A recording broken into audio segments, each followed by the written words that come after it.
जनता की समस्याओं को सुनने के लिए भाजपा कार्यालय में दरबार लगाया गया। इस दौरान मंत्री रामसूरत राय का सामना बुधवार को बिहार की पुलिसिया कार्यशैली से हुआ, जहां मंत्री के दरबार में पटना की एक महिला गर्दनी बाग थाने के खिलाफ शिकायत लेकर आई और मदद के लिए मंत्री थानाध्यक्ष को फोन लगवाते रहे, लेकिन थानाध्यक्ष को फोन रिसीव नहीं किया गया। आखिरकार मंत्री जी ने सिटी एसपी को फोन मिलाकर महिला की मदद करने की कोशिश की। राजस्व और भूमि सुधार मंत्री रामसूरत राय जनता की शिकायतें सुनने पहुंचे थे, जहां मंत्री के दरबार में आई हुई फरियादी ने ये फरियाद सुनाई और इन्हीं के बीच सिर पर चोट लिए गर्दनीबाग की आरती देवी दरबार में पहुंची। आरती और उनके घर के लोगों को उनके दबंग पड़ोसियों ने बुरी तरह से पीटा था। रात में हुई घटना के खिलाफ जब वो गर्दनीबाग थाना पहुंची तो उसकी एफआईआर नहीं लिखी गई। सुबह फिर वो थाने पहुंची तो उसे भगा दिया गया। रोती हुई आरती आखिरकार भाजपा कार्यालय पहुंची, जहां उन्होंने मंत्री से गुहार लगाई, जिसके बाद आरती की मदद के लिए मंत्री ने सबसे पहले थानाध्यक्ष को फोन लगाया, लेकिन मंत्री के पीए ने कई बार फोन लगाने के बावजूद गर्दनीबाग के थानाध्यक्ष का फोन रिसीव नहीं किया गया और ऐसे में इसके बाद मंत्री ने सिटी एसपी को फोन लगाकर आरती की शिकायत उन तक पहुंचाई है।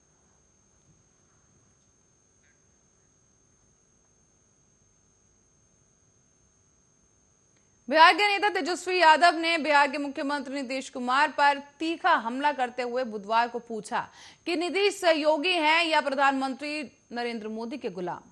यादव का यह भी बयान आया कि जब उनसे जाति आधारित जनगणना पर टिप्पणी करने को कहा गया तो रजत जाति आधिकारिक जनगणना की मांग कर रहा है। हम 4 अगस्त से प्रधानमंत्री को पत्र लिख रहे हैं ताकि जाति आधारित जनगणना के बारे में बात कर सके, लेकिन पीएम के पास मुख्यमंत्री नीतीश कुमार से मिलने का समय ही नहीं है। ऐसे में नीतीश कुमार सहयोगी हैं या पीएम के गुलाम। राजद नेता ने बुधवार को राज्य में राजद के विस्तार को लेकर झारखंड के पार्टी नेताओं के साथ एक बैठक की, जहां उन्होंने कहा कि मैं पार्टी का काम सुनिश्चित करने के लिए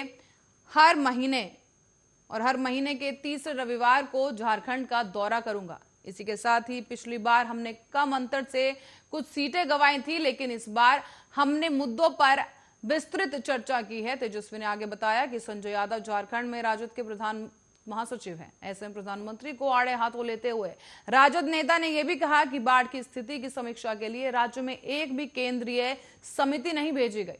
पीएम ने बिहार में बाढ़ संकट से मुंह मोड़ लिया है।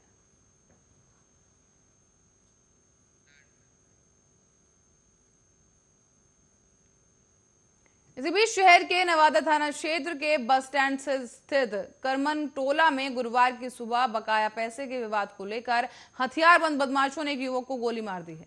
गोली लगने से युवक गंभीर रूप से जख्मी हो गया, तो जिसका इलाज कराने के लिए उसे सदर अस्पताल में ले जाया गया। जख्मी हुए युवक ने मोहन सोनार के बेटे मोहित पर गोली मारने का आरोप लगाया है। इसी बीच जख्मी युवक कामता प्रसाद कोइलवर थाना क्षेत्र के गीता ओपी अंतर्गत बीनपुर गांव का रहने वाला है। वहां वर्तमान में कई वर्षों से आरा बस स्टैंड के पीछे करमनटोला मोहल्ले में किराए के मकान में वो रहता था।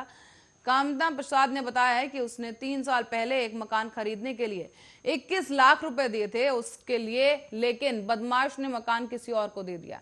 ऐसे में जख्मी युवक ने कहा है कि पहले भी पैसा मांगा जाता रहा, लेकिन हमेशा टालमटोल किया जाता रहा। 20 तारीख को पैसे देने के लिए कहा गया और आज सुबह जब वो